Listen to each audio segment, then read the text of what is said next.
everyone, Chang here and welcome to my channel. Today I'm going to cover the second part of the divisibility rules. If you have not seen the first one, I'm going to link it in the descriptions down below. In that video, I covered the rules for number 1 all the way to number 4. In this video, I'm going to cover the rest of the rules. Let's start off by recapping what the divisibility rules are. The divisibility rules are just a set of rules that lets you very quickly determine when you divide one number by another number, is there going to be a remainder or not?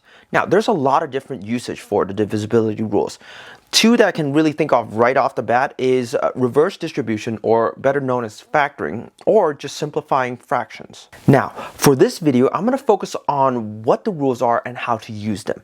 As much as I would love to talk about where they come from and why they work, I feel like it would end up adding more to the confusion than helping at this point. If you do want to see a video in regards to why they work and where they come from, please let me know in the comments below and I would definitely consider making a separate video for them. We're going to start off this video with talking about Rule 5. Well, Rule 5 is actually based on our experience. Every time we multiply any number by 5, we realize that it's going to end either in a 0 or a 5. Well, we're going to reverse that logic. Every time we look at a number and the last digit ends in a 0 or 5, we know automatically it can be divided by 5. For example, if we have 1,265,830, we immediately know that yes, it can be divided by 5 because guess what? It ends in a 0. Well, the next one, negative 382,775, immediately again we can see, alright, the last digit is 5, so this can be divided by 5. Now, if we make a really big number, 8,560,132, immediately just looking at it, we know that it cannot be divided by 5 because the last digit is a 2. For Rule 6, the key is to remember that 6 is actually equal to 3 times 2. So, every time we look at a number and we want to see if it can be divided by 6, we actually have to check two things. First, can it be divided by 2? And then, can it be divided by 3? Only if it can be divided by both numbers, 2 and 3, can that number be divided by 6. For example, here we have 321,681. Now, just looking at this number, immediately we know for a fact that it cannot be divided by 6. The reason is quite simple. The last digit ends in a 1. That's an odd number. Now, from Rule 2, we know that any number that can be divided by 2 must end in an even number. Since this ends in an odd number, well, we don't actually need to check for 3 because already it cannot be divided by 2, so it cannot be divided by 6. For this example, we have a smaller number, 4,562. Well, we have to check two numbers. Remember, we have to check if it can be divided by 2 and if it could be divided by 3. Well, looking at the number, the last digit ends in a 2, so we immediately know that this whole thing can be divided by 2. Great, one number works. Now, we have to check if it can be divided by 3.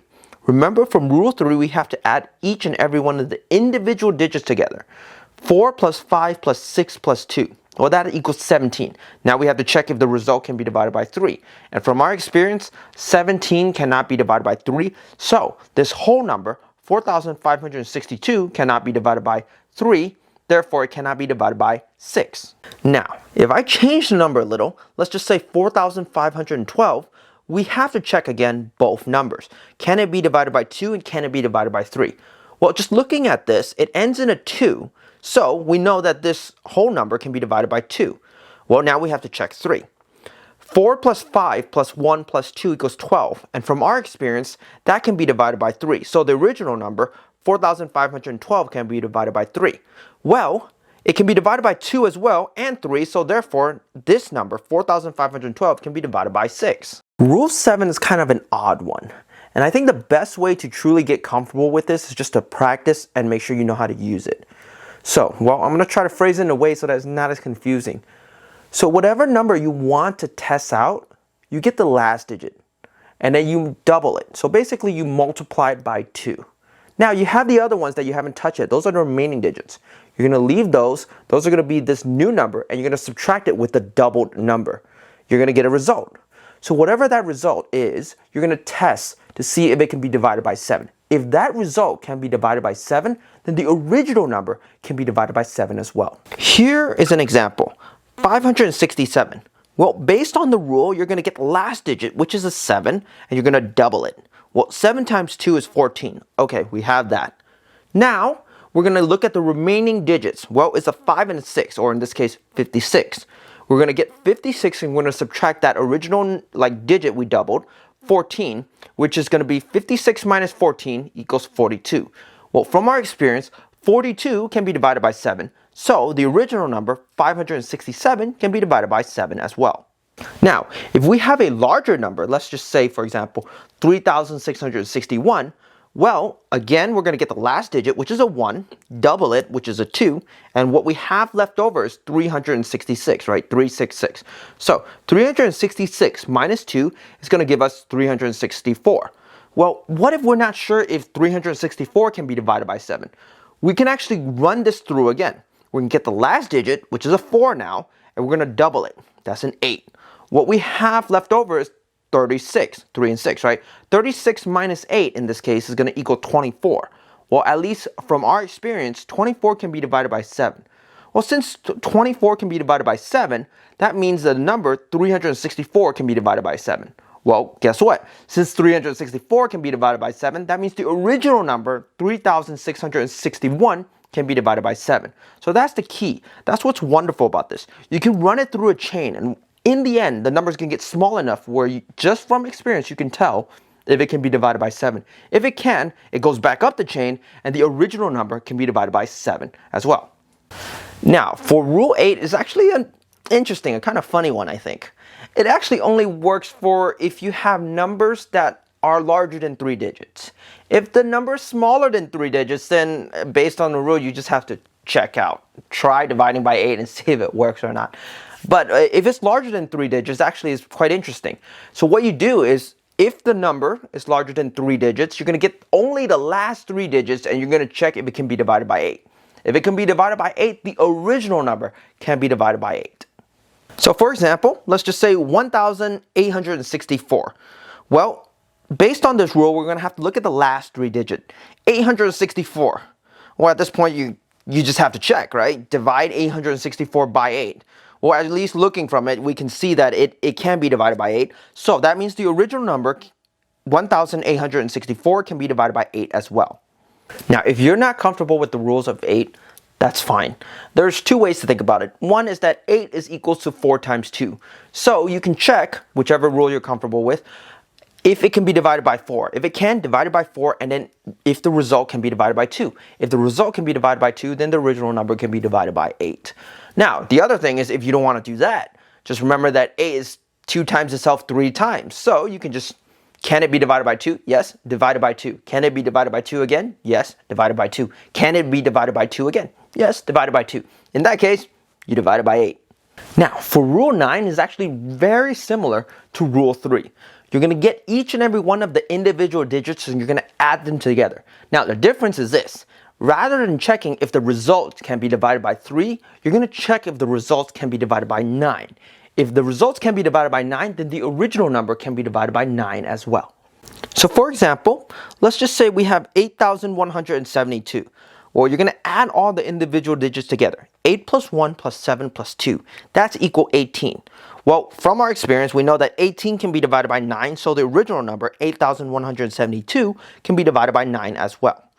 Now, if the number is extremely large and you're not sure, the end result is still a very large number, remember this. Just like in Rule 3, in Rule 9, you can keep on repeating that step again and again and again and again. Eventually, the number is going to be small enough so that based on your experience, you can tell if it could be divided by 9 or not. And then if it can, then you can go up the chain through that reasoning and know that the original number can be divided by 9 as well. Now, Rule 10 is actually very similar to Rule 5. It's just strictly based on our experience. We know that every time we multiply any number by 10, we know that the last digit is going to end in a 0. So we're going to reverse that logic. Anytime, any number, we look at the last digit, if it ends in a 0, we know for a fact that it can be divided by 10. So any of these examples can be divided by 10. It's quite simple. 1,210. Well, it ends in a 0, can be divided by 10. 700,450. Ends in a 0, can be divided by 10. Even something as crazy as this. Negative 1,650,720. Guess what? Ends in a 0, can be divided by 10. Plain and simple. Now, Rule 11 is actually another odd one. It's actually kind of similar to 7 in that I feel like it's better to practice and get comfortable with this. I'm going to try to word it in a way that is hopefully not as confusing, but I still recommend more practice on this. So what Rule 11 is saying is that for any number, you're looking at the alternative digits, right? You're going to add all the alternating digits together and you're going to get two results. One of them is going to be all the alternating odd digits and one of them is going to be the alternating even digits. Now you're going to get those two results and you're going to subtract them. If the result of that can be divided by 11, then the original number can be divided by 11 as well. So let's just move on to the practice so you guys can see what I'm talking about. So for example, let's look at this. 3,916. So what you're going to do is you're going to add the alternating digits. Let's just start off with the 3. All right, 3 and the next alternating one is 1. So 3 plus 1 is 4. All right, now we're going to look at the other alternating digits. Well, we didn't add 9 last time, so we're going to get 9 and the alternating digit from 9 is 6. Well, 9 plus 6 is 15. Now, as we can see, we have two of them, right? We have a 4 and a 15. Now, when we subtract them together, right, we're going to see the results. Now, here's the thing to notice. It doesn't matter which way you subtract them. If it can be divided by 11, the results are just going to end up being either being positive or negative. But as long as it can be divided by 11, then the original number can be divided by 11. Well, here we have 15 minus 4, which is 11. Clearly, it can be divided by 11. So 3,916 can be divided by 11. Now, if you flipped it over and you subtracted 4 minus 15, it's just going to be negative 11. Once again, negative 11 can be divided by 11, so it will still work. We still know that 3,916 can be divided by 11. Now, if you have a smaller number, let's just say, for example, 495, it seems kind of confusing. What are the alternating numbers? Well, 495, 4 and 5 are clearly alternating number. That's fine. We can add those two together. That's going to give us 9. But what's the other alternating number? Well, 9 is by itself. That's the one we didn't use. And since there's nothing else, we're going to leave 9 by itself. Well, 9 subtract 9 in this case equals 0, no matter how you flip it over, right? When those two subtract together, it's 0. And 0 can definitely be divided by 11. So the original number, 495, can be divided by 11 as well. Now, lastly, for Rule 12, remember this. 12 is equal to 3 times 4. Well, guess what? Just like 6, for 12, we're going to have to check if that number can be divided by 3 and 4. Only when that number can be divided by both 3 and 4 can we tell if the original number can be divided by 12. So for example, let's look at 636. Well, from Rule 4, we know that we check the last two digits, 36. We know from experience that 36 can be divided by 4, so the original number, 636, can be divided by 4. Great. Now we have to check if it can be divided by 3. Well, we get the individual digits together, 6 plus 3 plus 6. Well, that equals 15, and we know from experience 15 can definitely be divided by 3. So the original number 636 can be divided by 3. Well, 636 can be divided by both 4 and 3 now, so we now know that it can be divided by 12. Well, that wasn't too bad. Pretty simple, pretty straightforward. Not too bad, not too complicated. Just a little long, right? But I think you guys got this. Let's see what you guys can do. 1. Just a keynote, I will have the answers in the description for those of you guys who are curious and want to check your answers. 3.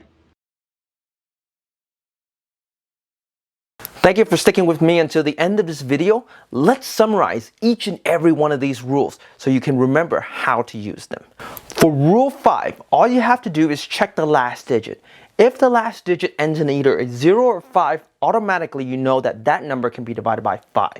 Now for Rule 6, the key is 3 and 2, because 3 and 2 multiplied together equals 6. So in order to check if a number can be divided by 6, you got to check if that number can be divided by 3 and if that number can be divided by 2.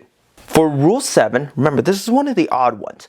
You basically get the last digit and you're going to double it, multiplied by 2, and you have the remaining digits. Those are going to be combined as one number and you're going to subtract the double number. You're going to get a result. If that result can be divided by 7, then the original number can be divided by 7. Now, for Rule 8, you're going to actually have two situations. You're going to have situations where the number is larger than 3 digits, and you're going to have a situation where the number is either 3 digits or smaller.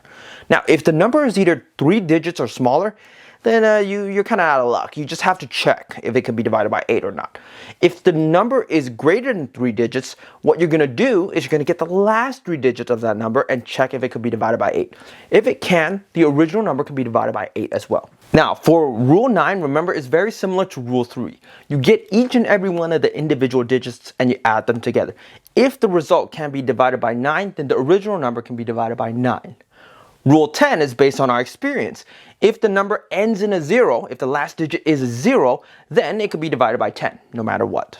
Rule 11 is the other odd one. This one, you're going to work with alternating digits. You're going to get all the alternating digits and you're going to add them together. You're going to actually have two of them. There's the odd alternating digits and the even alternating digits. You're going to get those two. Doesn't matter the order. You're going to subtract them. If that result can be divided by 11, then the original number can be divided by 11. Now for Rule 12, remember that 12 is just 3 times 4. So in order to check if a number can be divided by 12, what you're going to do is you're going to check if it could be divided by 3 and if it could be divided by 4. If it can be divided by 3 and 4, then the original number can be divided by 12. I do want to note that what I went over is basically the rules from 1 all the way to 12. Well, in this video, only 5 to 12, but my first video, 1 to 4, so total 1 to 12.